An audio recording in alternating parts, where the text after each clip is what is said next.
পুরো মধ্যপ্রাচ্য জুড়ে বাজছে তৃতীয় বিশ্বযুদ্ধের দামামা। আর এরই মধ্যেই আমাদের হাতে এসে পৌঁছেছে গুরুত্বপূর্ণ আন্তর্জাতিক সংবাদ। শুরুতেই শিরোনাম, হামাসের সঙ্গে চুক্তিতে মরিয়া ইসরায়েল, যা বললেন গোল্ডবার্গ। এরপরেই জানাবো হামাসের সঙ্গে যুদ্ধে ৩০৩ ইসরায়েলি সেনা নিহত। এদিকে গাজার শিক্ষা ব্যবস্থাকে ধ্বংস করেছে ইসরায়েল, ইসলামাবাদে সম্মেলনে শান্তিতে নোবেলজয়ী মালালা।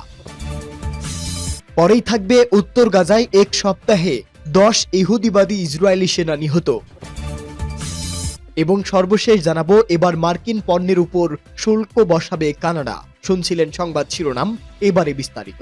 তবে তার আগে প্রতিদিনের আপডেট আন্তর্জাতিক সংবাদ সবার আগে পেতে ভিডিওটিতে একটি লাইক দিয়ে চ্যানেলটি সাবস্ক্রাইব করার অনুরোধ রইল। হামাসের সঙ্গে চুক্তিতে মরিয়া ইসরায়েল, যা বললেন গোল্ডবার্গ। সম্প্রতি হামাসের সঙ্গে বন্দি বিনিময় আলোচনায় অগ্রগতি হওয়ার পর গাজা উপত্যকা থেকে দ্রুতই নিজেদের সেনা প্রত্যাহারের পরিকল্পনা অনুমোদন করেছে ইসরায়েল। ইসরায়েলি সংবাদ মাধ্যমগুলোও জানিয়েছে ইসরায়েল ও হামাসের মধ্যে বন্দি বিনিময় চুক্তির 90% বিবরণ ইতোমধ্যেই চূড়ান্ত হয়েছে। এমন প্রেক্ষাপটে ইসরায়েলি রাজনৈতিক ভাষ্যকার অরি গোল্ডবার্গ আল জাজিরাকে বলেছেন, একটি যুদ্ধবিরতি চুক্তি সম্পন্ন হওয়ার বিষয়ে বাস্তব আশা রয়েছে, যা হামাসের সঙ্গে আলোচনার মাধ্যমে স্থির হতে হবে। তবে এটি হামাসের চেয়ে ইসরায়েলের অবস্থানের সঙ্গে বেশি সম্পর্কিত। গোল্ডবার্গ বলেন, আমার মনে হয় নবনির্বাচিত মার্কিন প্রেসিডেন্ট ডোনাল্ড ট্রাম্পের জন্য কিছু করে দেখানোর একটা চাপ কাজ করছে ইসরায়েলের উপর। তবে হামাসের উপর কোনো রকম চাপ নেই, কেননা যুদ্ধ শুরুর পর থেকেই হামাস তার দাবিতে এবং আলোচনার অবস্থানে খুব স্থির রয়েছে। ইসরায়েলি এই রাজনৈতিক বিশ্লেষক আরও উল্লেখ করেন, ইসরায়েলি এখন দুর্বল অবস্থানে রয়েছেন এবং নেতানিয়াহুর সরকারের চালানো 15 মাসের যুদ্ধে আসলে দেখানোর মতো কিছুই নেই, কারণ বর্তমানে ইসরায়েলি সেনারা নজিরবিহীন সংখ্যায় মারা খাচ্ছে। গোল্ডবার্গ মনে করেন, ইসরায়েলি প্রধানমন্ত্রী বেনিয়ামিন নেতানিয়াহু উপলব্ধি করেছেন যে যুদ্ধ শেষ করা এবং একটি চুক্তি বাস্তবায়ন করাটা তার ভবিষ্যতের নির্বাচনে জয়ী হওয়ার সম্ভাবনা বাড়তে পারে। হামাসের সঙ্গে যুদ্ধে ৩০৩ ইসরায়েলি সেনা নিহত। ফিলিস্তিনের গাজার উত্তরে যুদ্ধ চলাকালীন সময় ইসরায়েলি 4 সৈন্য নিহত হয়েছেন। দেশটির সামরিক বাহিনী জানিয়েছে, হামাসের সঙ্গে যুদ্ধে তাদের এই 4 জন সেনা নিহত হয়েছে। এর ফলে 2023 সালের 7 অক্টোবর শুরু হওয়া গাজা যুদ্ধ শুরু করার পর থেকে ফিলিস্তিনি ভূখণ্ডে নিহত ইসরায়েলি সৈন্যের সংখ্যা 304-এ পৌঁছেছে, যা প্রস্তাবিত সৈন্য নিহতের সংখ্যার চেয়েও অনেক বেশি বলে দাবি করেছে হামাস। ইসরায়েলি 4 সৈন্য নিহতের পাশাপাশি একজন অফিসার এবং একজন সংরক্ষিত সৈন্য গুরুতরভাবে আহত হয়েছেন। সামরিক বাহিনী এক বিবৃতিতে জানিয়েছে, হতাহতদের চিকিৎসার জন্য হাসপাতালে নিয়ে যাওয়া হয়েছে। ইসরায়েলি সামরিক বাহিনী বলেছে, উত্তর গাজার জাবালিয়ার কাছে একটি স্থল অভিযানে 3 যোদ্ধাকে হত্যা করেছে হামাস। হামাসকে পুনরায় সংগঠিত হওয়া রোধ করতে, যেখানে ইসরায়েলি সৈন্যরা অক্টোবরের শুরু থেকে তীব্র আক্রমণ চালাচ্ছে। সূত্র ভয়েস অব আমেরিকা। গাজার শিক্ষা ব্যবস্থাকে ধ্বংস করেছে ইসরায়েল, ইসলামাবাদে সম্মেলনে মালালা। গাজায় অব্যাহত হামলা চালিয়ে যাচ্ছে ইসরায়েলি বাহিনী। এ পর্যন্ত প্রাণহানি সংখ্যা ছাড়িয়ে 46,000, বাস্তুচ্যুত হয়েছেন কয়েক লাখ মানুষ।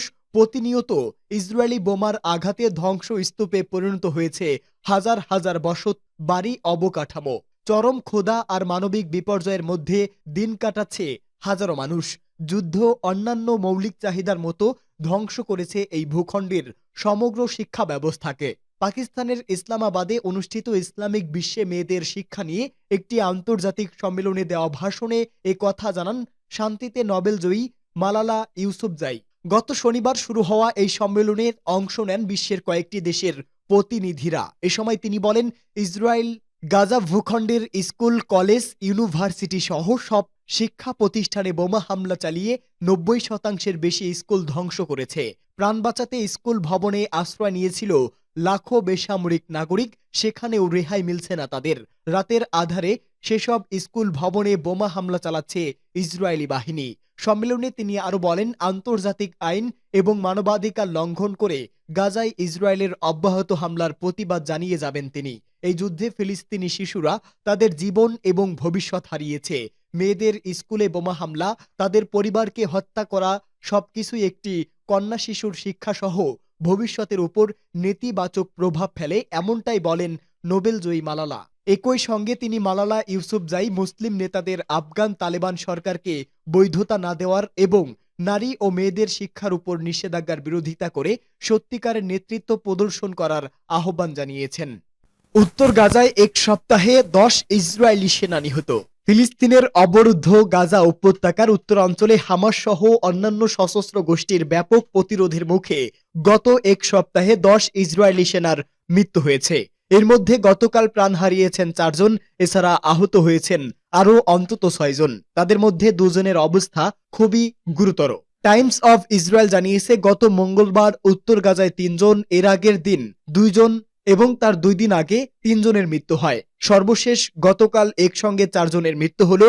এর মধ্যে গত 3 মাসে উত্তর গাজার মোট 48 ইসরায়েলি সেনা নিহত হয়েছে। তার সব মিলিয়ে যুদ্ধে প্রায় প্রাণ গেছে 403 দখলদারের। গত অক্টোবর থেকে গাজা উপত্যকায় ইসরায়েলি হামলার নতুন কেন্দ্রবিন্দু উত্তর প্রান্তে। সেখানে হামাসের বিরুদ্ধে আইডিএফ সম্প্রতি তাদের অভিযান আরও তীব্র করেছে। জাবালিয়া ও বেইত লাহিয়া এলাকার পর ইসরায়েলি সেনারা বর্তমানে বেইত হানুন এলাকায় অভিযান চালাচ্ছে। এবার মার্কিন পণ্যের উপর শুল্ক বসাবে কানাডা। যুক্তরাষ্ট্রের নবনির্বাচিত প্রেসিডেন্ট ডোনাল্ড ট্রাম্প কানাডা থেকে আমদানি হওয়া পণ্যের উপর 25% শুল্ক আরোপের ঘোষণা দেওয়ার পর এর প্রতিক্রিয়ায় মার্কিন পণ্যের উপর শুল্ক আরোপের পরিকল্পনা করেছে কানাডা। মার্কিন সংবাদ মাধ্যম CNN জানিয়েছে এই শুল্ক বৃদ্ধি বাণিজ্য যুদ্ধের রূপ নিতে পারে, যা বিশ্বব্যাপী পণ্যের দাম বাড়িয়ে দিতে পারে। কানাডা সরকার মার্কিন পণ্যের একটি বিশদ তালিকা প্রস্তুত করেছে যাতে ওই পণ্যগুলোর উপর শুল্ক আরোপ করা হবে। এ বিষয়ে কানাডার কর্মকর্তারা জানিয়েছে এই শুল্ক আরোপের মাধ্যমে তারা ট্রাম্পের কাছে একটি রাজনৈতিক বার্তা পৌঁছাতে চাচ্ছে। তালিকায় অন্তর্ভুক্ত পণ্যগুলোর মধ্যে রয়েছে অ্যালকোহলযুক্ত পানীয় যেমন বারবন ও জ্যাক ড্যানিয়েল সহ বিভিন্ন আসবাবপত্র, সিরামিক ও স্টিল পণ্য, কমলার রস এবং পোষা প্রাণীর খাবার। শুল্ক যুদ্ধ শুরু হলে যুক্তরাষ্ট্র থেকে আমদানি করা জ্বালানির উপর শুল্ক বসানো হতে পারে বলেও জানিয়েছে কানাডার সরকারি কর্মকর্তারা।